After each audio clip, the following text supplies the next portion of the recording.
আলাইকুম ভিউয়ার্স, আজকে আপনাদেরকে দেখাবো কিভাবে 38 ইঞ্চি ঝুল পেটিকোট 36 ইঞ্চি কোমর পেটিকোট কাটতে হয়। কাটিং করে দেখাবো। কাটিং করে আজকে আপনাদেরকে দেখাইতেছি, আপনারা দেখেন।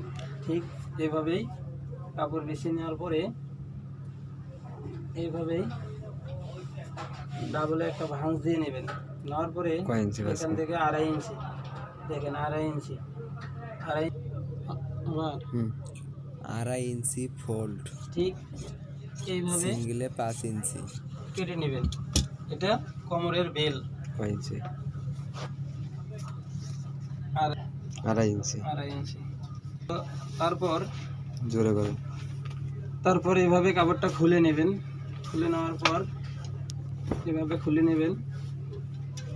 খুলে নিয়ে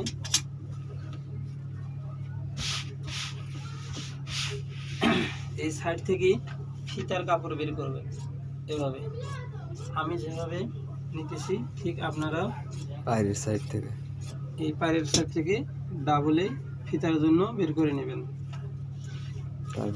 তারপর বাকি যে কাপড়টা থাকবে এভাবে সমান করে বসিয়ে এভাবে 4 ভাঁজে ভাঁজ করে নেবেন।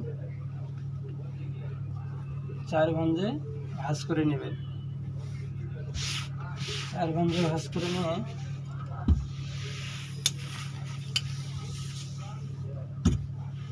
এখানে সোজা করে নেবেন। স্কেল দিয়ে কাটিং করে সোজা করে নেবেন। ঠিক আমি যেভাবে কাটতেছি আপনারা ওইভাবে কাটবেন।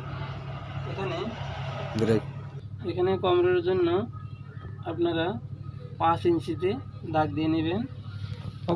অপর সাইডেও ওই 5 ইঞ্চিতে দাগ দেবেন। দেওয়ার পর এভাবে মেজারমেন্ট টেপ ধরতে পারবেন, যেটা হাতে পাবেন। এভাবে সোজা করে দাগ দেওয়ার জন্য মার্ক করে নেবেন। এভাবে দাগ দিয়েও দাগে কাটতে পারবেন। তারপর এভাবে কেটে নেবেন।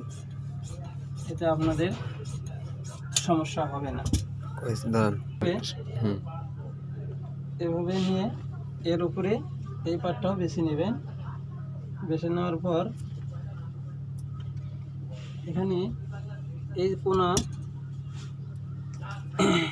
এই কোণাটা আপনারা 1 ইঞ্চি ফেলাই দিবেন। এভাবে হালকা একটু রান দিয়ে মিলিয়ে দিবেন। পেটিকোটের কোনো কোণা বের হবে না। এভাবে ফেলাই দিবেন।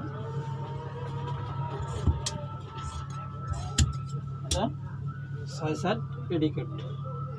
এখানে এটা দেখেন, এভাবে মেলে নিয়ে এখানে আছে 4 পাট, এই সিস্টেমে বিছাই নেবেন, সেলাই দেবেন। এইভাবে সেলাই দেবেন। আর